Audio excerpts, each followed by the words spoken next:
Thank you, Chairwoman Stevens and Ranking Member Barrett, for holding this hearing to review the National Science Foundation's priorities for the year 2020. Since its creation in 1950, the National Science Foundation has played a critical role in advancing science for America's national defense and economic security. Basic research supported by NSF forms the foundation of discoveries that fuels private sector development. It also provides a training ground for our nation's scientists, engineers, and other STEM workers. We've heard concerns about some of the proposed cuts included in the administration's request. I would remind my colleagues that the President's budget request is just a starting point for our discussions, as have all previous presidents' budgets been. We're here today to learn more about how best to prioritize NFS's resources. It is also important to note that in recent years, Congress has decided to fund NSF at a higher rate than the President's budget request. I believe the federal government has a responsibility to prioritize basic research and development. This committee has demonstrated a long history of bipartisan support for the work of the National Science Foundation.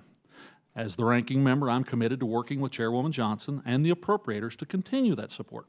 However, as I said at a hearing earlier this year on America's competitiveness in science and technology, we need to collectively do a better job of explaining why science matters to all Americans. NSF has a great story to tell. NSF-funded research is helping address some of the nation's most critical needs, from treating opioid addiction to bringing high-speed broadband to rural areas across the country. In my home state of Oklahoma, NSF invests $25 million a year in research and STEM education. NSF is working with the University of Oklahoma on improving forecasting of supercell thunderstorms. At Oklahoma State, NSF is funding a program to give scientists the skills to be entrepreneurs and start new small businesses. At town halls throughout my district in Oklahoma, I talk to my constituents not just about the work that NSF and our other science agencies are doing, but more importantly, why it matters to them. I'm sure my colleagues here do the same. And NSF can do even more to help create a culture that both values and prioritizes R&D. I look forward to working with the leadership of the National Science Foundation and the National Science Board to meet this challenge to ensure America continues to lead in technological advancement.